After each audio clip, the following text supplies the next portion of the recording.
Bonjour.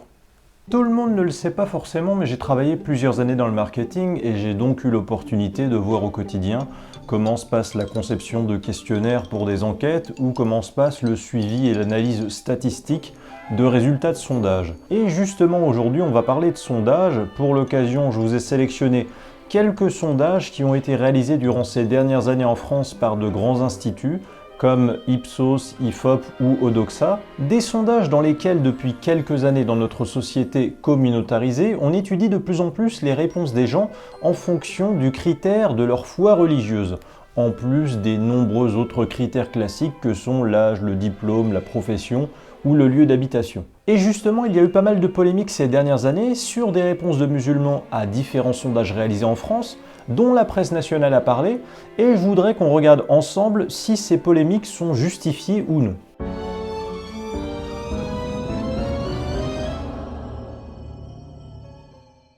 Je vous propose que nous commencions par un premier sondage IFOP, qui concernait la mode du no bra, ou en français, pas de soutien-gorge. Un choix volontaire pour les femmes qui consiste donc à ne pas porter de soutien-gorge sous leurs vêtements pour des raisons de bien-être personnel, de santé physiologique ou d'esthétique, que ce soit chez elles ou dehors dans l'espace public ou sur leur lieu de travail. L'enquête est datée du 29 juillet 2020 et elle a été menée auprès d'un échantillon de 3018 personnes représentatives de la population française, âgées de 18 ans et plus, dont 1603 femmes, donc 53% de femmes interrogées. Ça reste quand même équitable sexuellement puisque dans la population française actuelle, il y a environ 51% de femmes. On apprend ainsi dans ce sondage que 7% des Françaises ne portent jamais ou presque jamais de soutien-gorge et aussi par exemple que les femmes de 35 à 49 ans sont en proportion 2 fois plus nombreuses à ne pas porter de soutien-gorge que les femmes âgées de 25 à 34 ans.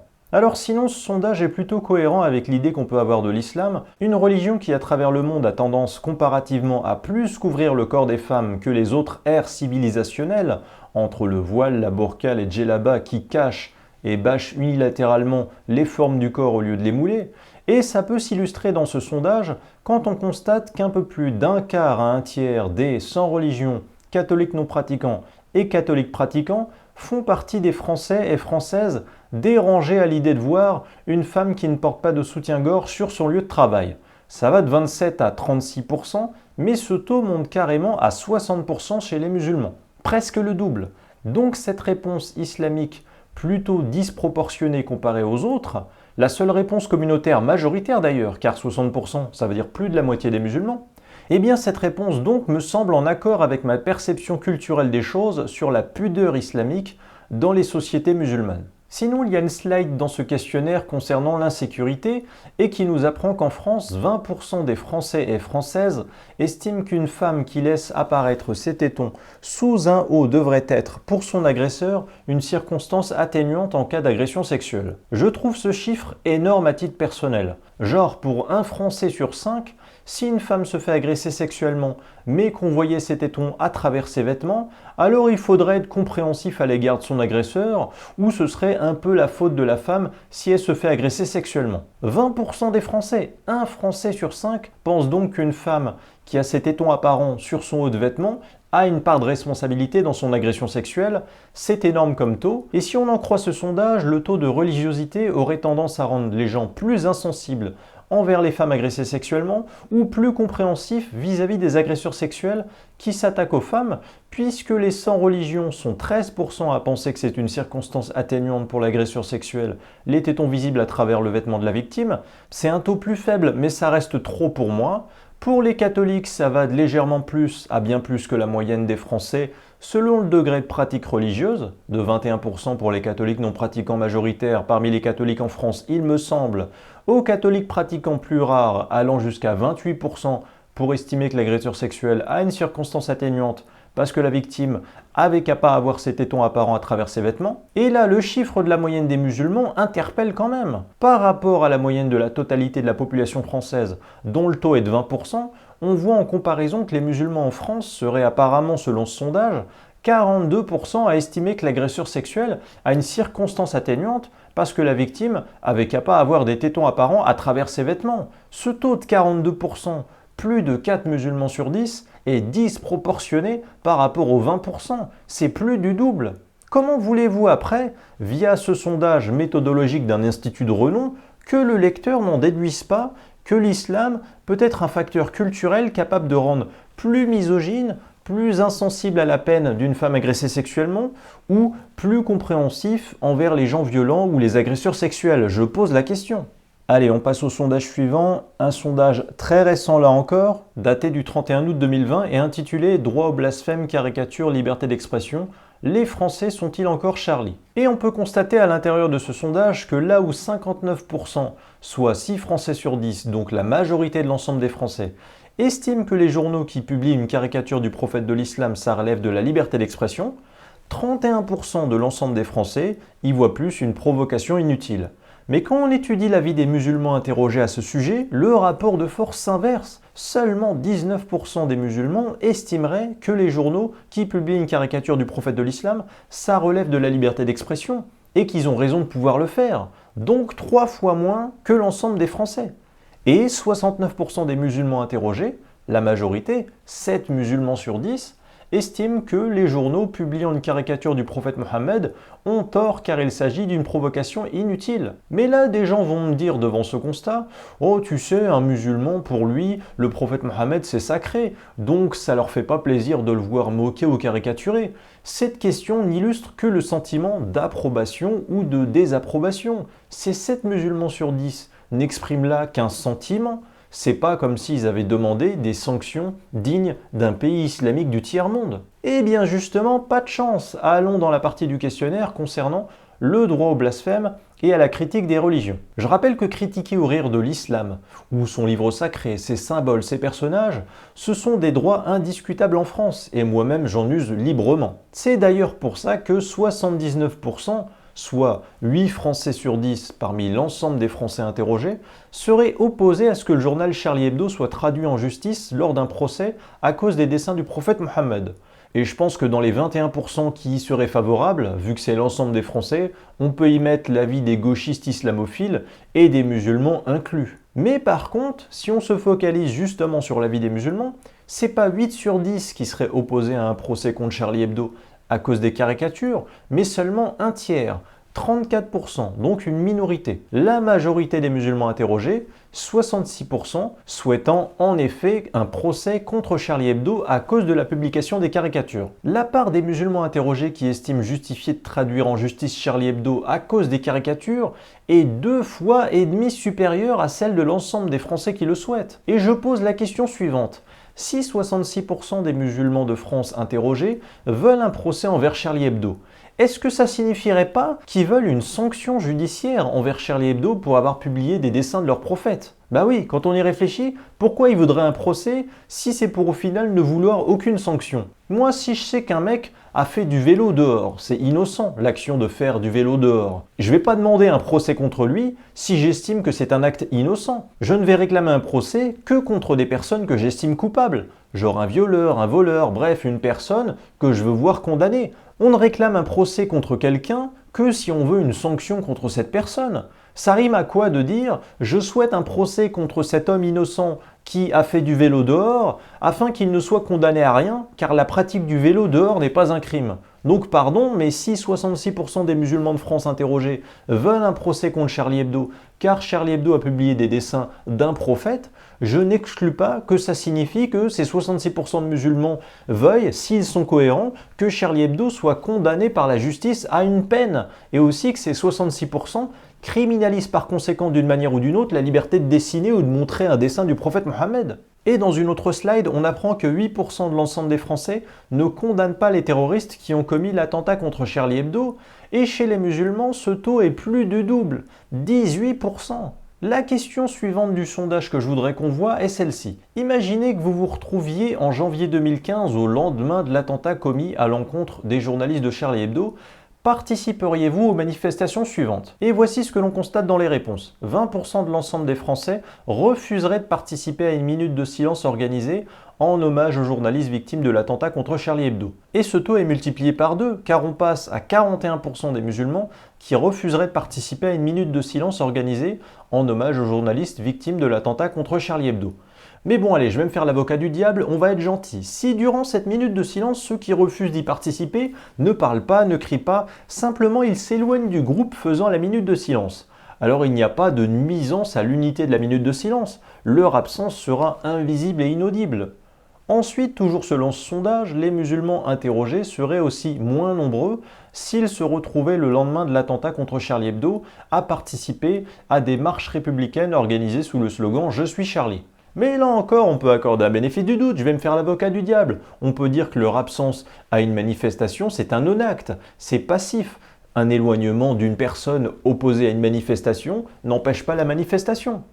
Mais par contre, excusez-moi, je peux accorder un bénéfice du doute pour une absence d'action, pour une absence de présence à une minute de silence, pour une absence de présence à une marche.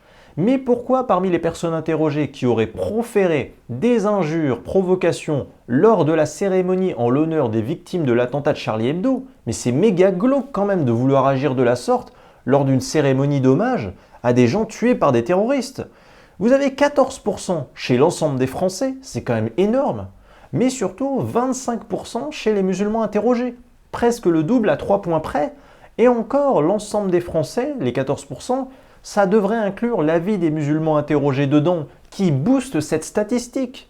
Sérieusement, l'image de l'islam n'est pas déjà assez dégradée en France pour qu'en plus, un musulman sur 4 interrogés ose défendre l'idée qu'il pourrait se comporter ainsi. Bon, sinon, toujours dans ce sondage, on apprend que 17% de l'ensemble des Français estiment que leurs convictions religieuses passent avant les valeurs de la République. Et ce taux passe à 40% parmi les musulmans, plus du double. Et quand on va dans le détail, on se rend compte que les jeunes générations de musulmans sont de plus en plus islamisées, encore plus que leurs parents et grands-parents, car 74% des musulmans de moins de 25 ans font passer leurs convictions religieuses avant les valeurs de la République, d'après ce sondage. Ce sont les Français de demain quand même, les musulmans de moins de 25 ans. C'est la nouvelle génération. Eh bien, ils sont 3 fois plus à préférer l'islam aux valeurs républicaines que les musulmans de 35 ans et plus. Ça vous donne une idée de l'accélération foudroyante du communautarisme islamique qui se développe en France parmi la nouvelle génération, loin de l'idéal nationaliste républicain censé être prééminent aux différents communautarismes. Et enfin, j'en finis avec l'information la plus inquiétante, 29% des musulmans interrogés estimeraient selon ce sondage que l'islam est incompatible avec les valeurs de la société française. Presque 1 sur 3, ça peut faire au minimum 2 à 3 millions de musulmans par exemple. C'est quand même beaucoup. Je comprends même pas une personne qui vit dans un pays tout en estimant que sa religion est incompatible avec les valeurs du pays où il vit. Je me pose quand même des questions. Ça ferait selon ce sondage presque un tiers de musulmans interrogés qui en France se pensent vivre dans un pays hostile à leur religion, un pays où vivent dans une société à laquelle ils ne souhaitent pas s'assimiler, ou dans une société où ils pensent que les valeurs de la majorité française sont en concurrence, en opposition avec leurs valeurs. Ça fait beaucoup quand même, plusieurs millions de croyants potentiels qui pensent ainsi en France. Et encore une fois, quand on va dans le détail des réponses des musulmans de moins de 25 ans interrogés, qui sont la jeune génération, c'est les musulmans de demain, on se rend compte qu'ils sont 45%. Presque un musulman sur 2 a estimé que l'islam est incompatible avec les valeurs de la société française. Incompatible, c'est pas juste différent. Incompatible, ça veut dire inconciliable, ça veut dire pas mélangeable. Ça veut dire que c'est pas possible de s'entendre, c'est pas possible d'être des alliés, c'est pas possible d'être unis. C'est ça la définition d'incompatible. Presque un musulman de la nouvelle génération sur 2 interrogé penserait ça à 5 points près. Passons à une troisième source statistique qui date de 2018, c'est très récent là encore, une étude intitulée « La tentation radicale, enquête auprès des lycéens » faite par des sociologues du CNRS. J'ai acheté le bouquin de cette étude focalisée sur les opinions des lycéens et je vous propose qu'on aille à la page 277 de cette étude dans une question concernant un énorme échantillon de 6828 répondants de diverses religions. Je voulais vous montrer ce tableau car les lycéens sont quand même des individus suffisamment avancés en âge, presque adultes. Et loin de l'autonomie du monde des adultes, les réponses des lycéens plus influençables ne sont pas à prendre à la légère au prétexte qu'ils sont plus influençables que les adultes. Car en effet, au contraire, on peut retourner l'argument. D'accord, les lycéens sont plus influençables que les adultes autonomes, mais la question à se poser, c'est influençable par qui? Influencé par qui? Justement, cette étude auprès des lycéens, Elle est d'autant plus importante car elle en apprend beaucoup sur les influences de la nouvelle génération. Cette étude, elle nous en dit beaucoup de l'idéologie parentale ou du quartier ou des amis ou des idoles religieuses de la jeunesse musulmane de France d'aujourd'hui qui est dans les lycées et qui dans 1 ou 2 ans aura 18 ans. Je vous montre donc ce tableau de sondage car quand on parle de l'attentat de janvier 2015 contre Charlie Hebdo, il existe un prétexte qu'utilisent pas tous les musulmans mais quand même beaucoup de musulmans, c'est de dire que l'attentat contre les journalistes de Charlie Hebdo, c'est regrettable et triste, mais que Charlie Hebdo l'aurait bien cherché quand même à manquer de respect envers l'islam avec ses caricatures. Oui, mais dans ce sondage auprès de 6828 lycéens, où 45% des lycéens musulmans ne condamnent pas totalement les auteurs de l'attentat contre les membres de Charlie Hebdo en 2015, c'est énorme comme taux, presque 1 sur 2, comparé aux 14% des sans religion ou aux 17% des chrétiens, ce qui est déjà élevé aussi. Eh bien dans ce sondage, on a aussi demandé leur avis aux lycéens à propos des attentats du 13 novembre 2015, notamment au Bataclan. Et là, c'est quoi l'excuse qu'on va nous sortir? Il y a eu 130 morts, dont 90 dans la salle de concert du Bataclan. En quoi ce concert privé était un manque de respect envers l'islam ou attaquer l'islam? Il n'y avait pas de chant anti-islam proféré à ce concert, il n'y avait pas de caricature contre l'islam dans ce concert. Eh bien, pour les attentats du 13 novembre 2015, où 7% des lycéens sans religion, où 7% des chrétiens ne condamnent pas totalement les auteurs de l'attentat terroriste, on se retrouve avec un taux triple, 24% des lycéens musulmans qui ne condamnent pas les auteurs des attentats du 13 novembre 2015, pourtant sans caricature contre le prophète Mohammed, sans propos ou actions en rapport direct avec l'islam. Je vous propose enfin un sondage de l'IFOP qui date de septembre 2019 et qui est intitulé « Étude auprès de la population musulmane en France 30 ans après l'affaire des foulards de Creil ». On va aller sur le chapitre du rapport qui concerne la mixité et la laïcité. En 2011, 29% des musulmans voulaient que la laïcité s'adapte à l'islam. 8 ans plus tard, en 2019, ça empire. 37% des musulmans veulent que la laïcité s'adapte à l'islam. Ça fait beaucoup, 37%. Et quand on va dans le détail, on se rend compte que les jeunes générations de musulmans, les moins de 25 ans interrogés, sont plus communautaristes ou islamistes que les musulmans plus âgés. 28% des musulmans de 50 ans et plus veulent que la laïcité s'adapte à l'islam en France, alors que je rappelle que la France elle est laïque, c'est pas à la laïcité de s'adapter à l'islam. Ça, c'est les musulmans de génération les plus lointaines, c'est déjà beaucoup. On a ensuite 32% pour les musulmans de 25 à 49 ans, et enfin 49%, donc un musulman sur deux, qui a moins de 25 ans et qui a dit dans ce sondage souhaiter que la laïcité française s'adapte aux règles de l'islam. Cette étude, pour rappel, est la fameuse étude dans laquelle on a appris que 27% des musulmans souhaitent que la charia, la loi islamique, s'impose par rapport aux lois de la République en France. 1 sur 4 qui est interrogé, c'est énorme sur des millions d'individus. Voilà, j'espère que cette mise en perspective de ces quelques chiffres vous aura permis de relativiser une tendance qui existe de plus en plus en France et que je déplore, une tendance qui voudrait qu'on lise les résultats d'un sondage selon la grille de lecture démocratique, voulant que seule une idée qui a dépassé les 50% serait une idée efficace et triomphante. C'est stupide et souvent dangereux de raisonner ainsi. Il y a en effet beaucoup de bobos et de naïfs pour qui, peu importe le pourcentage alarmant qu'on leur présentera, ils nous diront toujours « mais c'est un pourcentage minoritaire, du moment que ce pourcentage ne dépasse pas les 50%, alors il n'y aurait pas lieu de s'inquiéter ». C'est comme cette femme qui, durant une conversation sur Twitter, explique que sur 100 musulmans en France, il y en a seulement 27% qui sont pour la charia, donc une grande majorité est contre. Toute la naïveté de son propos est dans ce mot « seulement ». C'est pas seulement 27%, c'est énorme. S'il y a, disons, 8 ou 10 millions de musulmans en France actuellement ou bientôt, ça signifierait donc que 2 millions de musulmans en France théorique seraient pour que la charia s'impose en France. C'est énorme, c'est pas seulement 2 millions. Et je voudrais enfin dire que la culture de l'excuse, qui permet souvent à des gens de la gauche française en général d'expliquer les mauvais comportements des criminels par des critères d'ordre purement économique, eh bien ça ne permet pas d'expliquer ou d'excuser les différents chiffres que j'ai pointés du doigt dans cette vidéo. Si on reprend un chiffre du premier sondage de l'IFOP sur le no-bras en France, et qui dit que 42% des musulmans estimeraient que l'agresseur sexuel a une circonstance atténuante si la femme qui l'agresse sexuellement avait ses tétons visibles à travers son haut de vêtement. Comment vous voulez expliquer cette opinion par, disons, les violences policières, ou par le chômage, ou par la pauvreté économique? Bonne chance pour nous expliquer ça. C'est comme les 24% de lycéens musulmans qui ne condamnent pas les auteurs des attentats du 13 novembre 2015. Un taux à 200% supérieur à celui des sans religion et des chrétiens, 3 fois plus. Pourtant, les victimes des attentats de novembre 2015 n'ont aucun rapport avec les caricatures du prophète Mohammed ou l'islamophobie. Il y a des taux d'opinion anormalement élevés parmi les musulmans interrogés en France, suffisamment pour ne pas voir que ces opinions ne relèvent pas seulement d'une affaire marginale d'individu à individu, mais bien un phénomène culturel global. Commencez par admettre cette vérité qui dérange, et déjà vous aurez fait un grand pas. Voilà, cette vidéo est à présent terminée. Comme d'habitude, on n'oublie pas de s'abonner afin de ne pas manquer la prochaine vidéo. J'adresse un grand merci, comme d'habitude, à tous ceux qui ont cliqué sur le lien de ma page Tipeee pour faire un don afin de me soutenir dans mon travail et de m'aider. Je dois vous dire que je suis très content car depuis le début de l'année 2020, j'ai sorti beaucoup de grands projets de vidéos sur l'islam grâce à vous, avec du contenu très diversifié, et je vous en prépare encore pas mal d'ici décembre, dont un court-métrage très sympa. Je ne vous en dis pas plus. Abonnez-vous pour ne rien manquer. Merci à tous pour votre soutien et vos encouragements. Je vous dis à bientôt.